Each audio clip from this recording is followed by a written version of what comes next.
ಬಂಧುಗಳೇ, ಕೆಜಿಎಫ್ ನಗರದ ಉರಿಗಾಮ್ ರೈಲು ನಿಲ್ದಾಣದಲ್ಲಿ ನೂತನ ಕಟ್ಟಡ ನಿರ್ಮಾಣ ಮಾಡಿದ್ದು, ಸದರಿ ಕಟ್ಟಡ ಉದ್ಘಾಟನೆಗೆ ರಾಜ್ಯ ರೈಲ್ವೆ ಖಾತೆ ಕೇಂದ್ರ ಸಚಿವ V. Somanna, Kolar MP, KGF ಶಾಸಕಿಯವರು ಹಾಜರಿದ್ದು ಉದ್ಘಾಟಿಸಲಾಯಿತು. ಹಿಂದೆ ಕೋರಮಂಡಲ್ ಕಟ್ಟಡ ಸಹ ಉದ್ಘಾಟಿಸಲಾಯಿತು.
ಅಷ್ಟಲಕ್ಷ್ಮಿ ಶ್ರೀಮತಿ ರೂಪಕಲಾ ಶಶಿಧರ್ ಅವರ ಆಗಮನದ ನಂತರ ಕೆಜಿಎಫ್ ನಗರ ಸುಂದರ ನಗರವಾಗುತ್ತಿದೆ. ರೈಲ್ವೆ ಇಲಾಖೆಯ ಉನ್ನತ ಅಧಿಕಾರಿಗಳ ಜೊತೆಗೆ ಆಗಮಿಸಿದ್ದ ಸಚಿವರು ವಿಶೇಷ ರೈಲು ಇಂಜಿನ್ನಲ್ಲಿ ಆಗಮಿಸಿದ್ದು, ನಂತರ ಅದೇ ಇಂಜಿನ್ನಲ್ಲಿ ಹಿಂತಿರುಗಿ ಹೋದರು.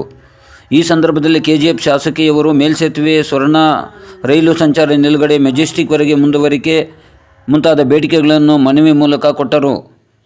ಈ ವಿಡಿಯೋ ಇಷ್ಟವಾದಲ್ಲಿ ಲೈಕ್ ಮಾಡಿ, ಶೇರ್ ಮಾಡಿ ಹಾಗೂ ನಮ್ಮ ಚಾನಲನ್ನು ಸಬ್ಸ್ಕ್ರೈಬ್ ಮಾಡಿಕೊಳ್ಳಲು ಕೋರುತ್ತೇವೆ.